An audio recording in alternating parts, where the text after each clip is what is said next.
Hi all, ನಮಸ್ತೆ ಎಲ್ಲರಿಗೂ.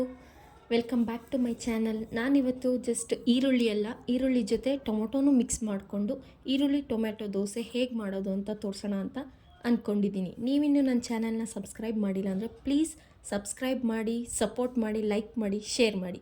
ಹಾಗಾದರೆ ಬನ್ನಿ, ಇದಕ್ಕೆ ಯಾವ್ಯಾವ ಇಂಗ್ರೀಡಿಯೆಂಟ್ಸ್ ಬೇಕು ಇದಕ್ಕೆ ಬೇಕಾಗಿರೋ ಇಂಗ್ರೀಡಿಯೆಂಟ್ಸು ಸಣ್ಣದಾಗಿ ಕಟ್ ಮಾಡಿರುವಂತಹ 3 ಮೀಡಿಯಮ್ ಸೈಜ್ ಈರುಳ್ಳಿ, ಹಾಗೆ ಸಣ್ಣದಾಗಿ ಕಟ್ ಮಾಡಿರುವಂತಹ 2 ಮೀಡಿಯಮ್ ಸೈಜ್ ಟೊಮೆಟೊ, 3 ಹಸಿರು ಮೆಣಸಿನ್ಕಾಯಿ. ಇದಿಷ್ಟೇ ಈ ಈರುಳ್ಳಿ ಟೊಮೆಟೊ ದೋಸೆಗೆ ಬೇಕಾಗಿರೋಂಥ ingredients. Very simple and tasty.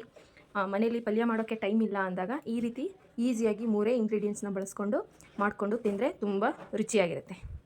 ಈಗ ನಾವು ಇಂಗ್ರೀಡಿಯೆಂಟ್ಸ್ ರೆಡಿ ಮಾಡ್ಕೊಂಡ್ಮೇಲೆ ಒಂದು ಬೌಲ್ನ ತೊಗೊಂಡು ಈ 3 ಇಂಗ್ರೀಡಿಯೆಂಟ್ಸ್ನ ಒಂದು ಬೌಲ್ಗೆ ಹಾಕ್ಕೊಂಡು ಚೆನ್ನಾಗಿ ಮಿಕ್ಸ್ ಮಾಡ್ಕೊಳ್ಬೇಕಾಗುತ್ತೆ. ಒಂದೊಂದನ್ನೇ ದೋಸೆ ಮೇಲೆ ಹಾಕೋದ್ರಿಂದ ಅಷ್ಟು ಟೇಸ್ಟ್ ಬರೋಲ್ಲ. ಹಾಗಾಗಿ 3 ಇಂಗ್ರೀಡಿಯೆಂಟ್ಸ್ನ ಒಂದು ಬೌಲ್ಗೆ ಹಾಕ್ಕೊಂಡು ಮಿಕ್ಸ್ ಮಾಡಿಕೊಂಡು ಹಾಕ್ಕೊಳ್ಳೋದ್ರಿಂದ ತುಂಬ ಚೆನ್ನಾಗಿರುತ್ತೆ.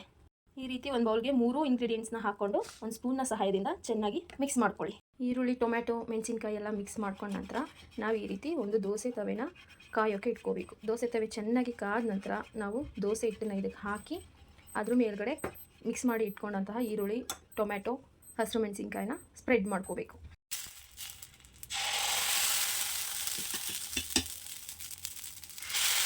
ಈ ದೋಸೆ ಬ್ಯಾಟರ್ನ ತುಂಬ ದೊಡ್ಡಕ್ಕೆ ಸ್ಪ್ರೆಡ್ ಮಾಡ್ಕೋಬಾರ್ದು. ತುಂಬ ದೊಡ್ಡಕ್ಕೆ ಸ್ಪ್ರೆಡ್ ಮಾಡಿಕೊಂಡ್ರೆ ಇದು ತಿನ್ ಲೇಯರ್ ಆಗಿಬಿಡುತ್ತೆ. ತಿನ್ ಲೇಯರ್ ಆದರೆ ಸ್ಟಫಿಂಗು ಅಷ್ಟು ಚೆನ್ನಾಗಿ ಕೂರಲ್ಲ. ಹಾಗಾಗಿ ಈ ರೀತಿ ತಿಕ್ ಲೇಯರಲ್ಲೇ ಇದನ್ನು ಸ್ಪ್ರೆಡ್ ಮಾಡಿಕೊಂಡು ಅದ್ರ ಮೇಲ್ಗಡೆ ರೆಡಿ ಮಾಡಿಟ್ಕೊಂಡಂತಹ ಸ್ಟಫಿಂಗ್ ಈರುಳ್ಳಿ ಟೊಮೆಟೊ ಮೆಣಸಿನ್ಕಾಯಿ ಏನಿತ್ತಲ್ವ ಅದಷ್ಟು ಈ ದೋಸೆ ಮೇಲೆ ಸ್ಪ್ರೆಡ್ ಮಾಡಿಕೊಂಡು ಒಂದು ಪ್ಲೇಟ್ ಮುಚ್ಕೊಂಡು ಇದ್ರ ಮೇಲೆ ಒಂದು ಪ್ಲೇಟ್ನ ಕವರ್ ಮಾಡಿ ಒಂದು 2 ಮಿನಿಟ್ಸ್ ಆದ ನಂತರ ಎರಡೂ ಸೈಡು ಇದನ್ನು ಬೇಯಿಸ್ಕೊಂಡು ಬೆಣ್ಣೆ ಅಥವಾ ಇದ್ರ ಜೊತೆ ಚಟ್ನಿ ಇದಿಷ್ಟನ್ನು ಹಾಕ್ಕೊಂಡು ತಿಂತಾ ಇದ್ದರೆ ತುಂಬ ಟೇಸ್ಟಿಯಾಗಿರುತ್ತೆ.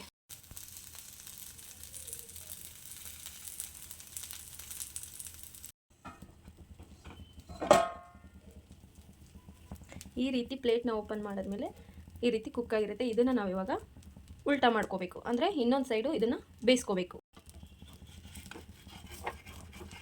ಈ ದೋಸೆನ ಯಾವ ಹದಕ್ಕೆ ಹಾಕೋಬೇಕು ಅಂದರೆ ಹೋಟೆಲಲ್ಲೆಲ್ಲ ನಾವು ತಿಂದಿರ್ತೀವಲ್ವ ಸೆಟ್ ದೋಸೆ, ಆ ಹದಕ್ಕೆ ಆ ರೀತಿ ತಿಕ್ಕಾಗಿ ಹಾಕೋಬೇಕಾಗುತ್ತೆ. ನಾರ್ಮಲ್ ಮಸಾಲಾ ದೋಸೆ ಟೈಪಲ್ಲಿ ನಾವು ಇದನ್ನು ಹಾಕೋಬಾರ್ದು. ಆಗ ಈ ಸ್ಟಫಿಂಗ್ ಎಲ್ಲ ಚೆನ್ನಾಗಿ ಅದ್ರ ಮೇಲೆ ಕೂರಲ್ಲ. ಇನ್ನೊಂದು ಸೈಡು ಇದನ್ನು ಬೇಯಿಸಿದ ಮೇಲೆ ಈ ರೀತಿ ಆಗಿರುತ್ತೆ. ಈ ರೀತಿ ಆಗಿದ್ರೆ ಸಾಕು. ಇದನ್ನು ಒಂದು ಪ್ಲೇಟ್ಗೆ ಸರ್ವ್ ಮಾಡಿಕೊಂಡು ಚಟ್ನಿ ಅಥವಾ ಬೆಣ್ಣೆ ಯಾವುದಾದ್ರೂ ಮಿಕ್ಸ್ ಮಾಡಿಕೊಂಡು ತಿಂದರೆ ತುಂಬ ಟೇಸ್ಟಿಯಾಗಿರುತ್ತೆ. ನೋಡ್ತಾ ಇದ್ದೀರಲ್ವ ಎಷ್ಟು ಯಮ್ಮಿಯಾಗಿ ಡಿಲಿಷಿಯಸ್ ಆಗಿ ಕಾಣಿಸ್ತಾ ಇದೆ ಅಂತ. ಇದ್ರ ಜೊತೆ ಒಂದು ಚಟ್ನಿನ ಆ್ಯಡ್ ಮಾಡಿಕೊಂಡು ತಿನ್ನಿ. ತುಂಬ ಕಡಿಮೆ ಇಂಗ್ರೀಡಿಯೆಂಟ್ಸು, ಹಾಗೆ ಟೈಮು ಕೂಡ ಕಡಿಮೆ. ಇದಕ್ಕೆ ಮಾಡ್ಕೊಳ್ಳೋಕ್ಕೆ ತುಂಬ ಜಾಸ್ತಿ ಟೈಮ್ ಏನು ಬೇಡ, ಈಸಿಯಾಗಿ ಮಾಡ್ಕೋಬೋದು. ಬ್ಯಾಚುಲರ್ಸ್ ಕೂಡ ಆರಾಮಾಗಿ ಮಾಡ್ಕೊಂಡು ತಿನ್ನಬಹುದು. ಯಾವುದೇ ರೀತಿ ಪಲ್ಯದ ಅಗತ್ಯ ಇಲ್ಲ. ಇದಕ್ಕೆ ಒಂದು ಚಟ್ನಿ ಇದ್ದರೆ ಸಾಕು. ಇದಿಷ್ಟೇ ನಮ್ಮ ಈರುಳ್ಳಿ ಟೊಮೆಟೊ ದೋಸೆ. Very simple. ಮನೇಲಿ ನೀವು ಕೂಡ ಟ್ರೈ ಮಾಡಿ ಹೇಗಿತ್ತು ಅಂತ ಕಮೆಂಟ್ ಮಾಡಿ. Bye. Thank you for watching.